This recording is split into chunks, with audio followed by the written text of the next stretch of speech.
Welcome to PLMALive, the online video series that brings you face-to-face with people making news of importance to store brands. I'm your host, Tim Simmons. Our guest today is Michael Kitz, a Vice President for OfficeMax, one of the country's leading office supply retailers.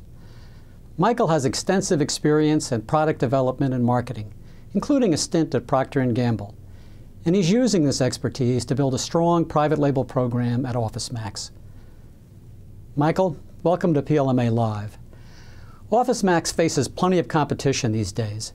How do you differentiate yourself from other stores? We take a different approach generally with our private brands as one of the points of differentiation. We've spent a lot of time not only strengthening our OfficeMax brand, our traditional store brand, but we've introduced over 15 premium private labels, and I think we're the leader in the industry with that. Has this strategy paid off? Yeah, our private brand business has grown tremendously over the past 5 years. We've more than doubled our penetration going forward, and it's certainly in double digits and some fairly high double digits. We expect that growth to continue, where there's still opportunities for us to grow in some of our key categories. What do you think are the primary factors that have been driving this growth? The first is value, and that certainly has been a strong strength during the recession. A lot of private brands have grown, and that's really our OfficeMax brand, and we created another brand below that called Just Basics. So we really offer every day a great value for our customers with great quality. You know, it's sort of same as a national brand for less, more a traditional private brand. But the second place that we've shown even faster growth is in the premium brands. So as I mentioned, we've introduced 15 premium brands across categories that are really important to consumers, and we're seeing much faster growth in those categories than even the basic value that we offer. How important is innovation to the success of your program? It's extremely important, particularly in these premium brands. We're going up. We want to be better than the national brands. We want to create strong brands in the minds of consumers. I learned that all the way back at P&G. You need a steady stream of innovation. So we've invested heavily into innovation, not waiting for our manufacturers to come. We've done much of this ourselves, all the way from deep consumer insights in the research that we do to hiring some of the best innovation firms in the world to help us create these ideas and then bring them to our customers. Michael, where do you start with new product innovation? It starts with our customer and what are they after. And for businesses or people who have at home, one of the biggest needs they have is better organization. So we've put a lot of effort into products that are going to help them be better organized. Now, a year ago, we introduced the In-Place storage box. In-Place is our brand for organization, a premium brand. And it may seem small or mundane, but these things can make a big difference. So you may have used corrugated storage boxes. You know, at the end of the year, you're putting some of your things and you put them away in storage. Well, through our consumer research, we saw a lot of problems with the boxes breaking down. You put in a hanging file and it starts to crush the sides of those traditional corrugated boxes. And in the In-Place, we were the first to market with putting some Easy Glide rails on the side. Small, not very expensive around the innovation, so we're offering it at the same price, but it's a new to the category benefit that we've brought. We introduced that last January. The products have been a huge hit. Michael, you've talked about the importance of getting insights into consumer behavior when developing new products. But how do you get those insights? I think one of the most powerful ways to get consumer insights is more of a newer technique. It's been used in anthropology for a while, but it's ethnographies. Ethnographies are deep user observations, so you're actually watching what people do as opposed to asking them what they do in a focus group. Because it's in there, you notice some things they do, their unarticulated needs, and that really is where the inspiration, where the innovation, and you can create products with a much stronger emotional hook, you know, to the consumers. So we've engaged in that, and it is very powerful for us. The best CPG companies are using that now too. Now the second thing we do is we will do some market testing. The big CPG companies do big, broad studies that cost thousands and thousands of dollars.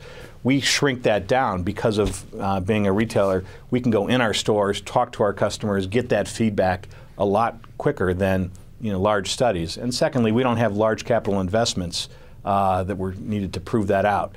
As a result, retailers can be quick and test in the marketplace a lot faster than many of the other manufacturers can. How do those insights lead to new products? Let me give you another example. One of the first brands we created is this brand called Tool. It's our writing instrument brand. And when we were doing the user research, a couple of stories that we saw. So one, we saw a lot of people had a pencil cup with a lot of pens in there, and then they had their secret stash. And you tried to, well, what's going on there? Well, in the cup were the ones you didn't really care about. Maybe you got them at a hotel, or they were the cheap pens, and so if anyone came into your office, you didn't care if someone left with it. But the one you loved was in your drawer, and you wouldn't share that with anybody. That became an inspiration, that how could we create something that would be part of the secret stash?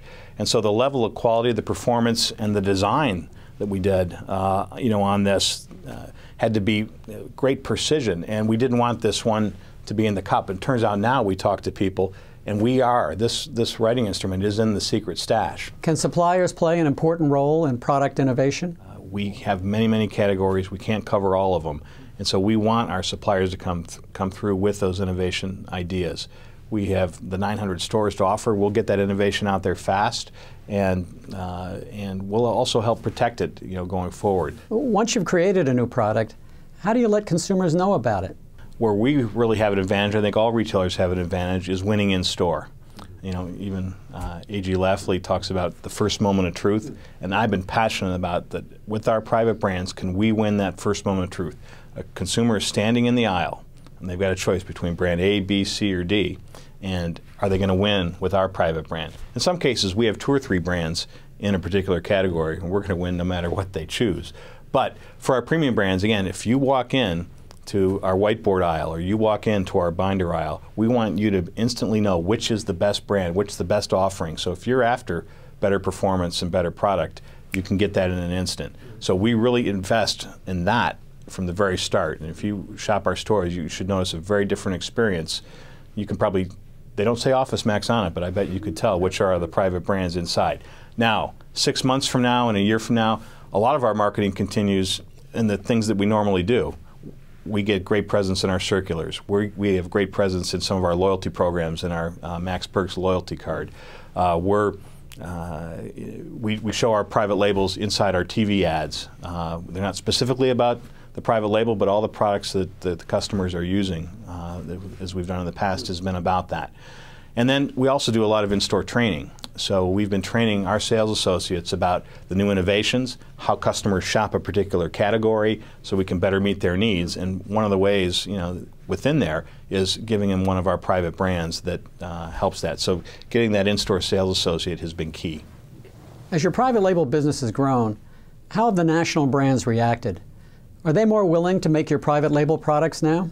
Number one, some suppliers are now willing to do that and participate, whereas a few years ago they weren't. We've got some of our largest suppliers that 3 years ago said, I would not make private brands for you, and now they're some of our biggest suppliers. And they're putting their innovation in there. And second, what we're seeing, though, is more of the smaller companies come. Some of them, I can think of one particular one in the filing category, they thought their innovation was a way to grow an unknown brand. And so they came to us with 3 or 4 innovations, and they said, no, but we can't put that in your private brand. Okay. Now they're engaging, they're seeing they can get their innovation to marketplace faster through the private brands, and they're coming to us now and saying, yes, here it is, and this should go in your brand, not ours. It's a faster way for them to build their company. Looking ahead, what challenges are facing retailers and suppliers who want to keep building their store brand business? I think one of the next challenges, though, for retailers in the private brands is the continuous innovation. And so, the best packaged goods companies, the best manufacturers, they don't simply do it once and let that ride. I just saw Tide with Acta lifters or something, I was on Tide years ago and I put in grease releasers. And it's always a joke that, how could Tide be improved every 6 months? I hear comedians talk about that. But the insight that they have there is they're coming to the marketplace with some new news again and again and again. And over a long time, that news helps build what that brand stands for. And I'm not even speaking about some of the emotional benefits that Tide brings or great brands bring into the, but you need that steady stream. And I think retailers are just beginning to realize that it isn't a one-time aspect. I have to do it again and again and again. And that, over 5 years, over 10 years, will build, the people who do that will build even stronger brands and bring more loyalty and more profit. Michael, Thank you for telling us about Office Max and its store brand strategy. And thank you for watching this edition of PLMA Live. And join us next month for another exclusive interview.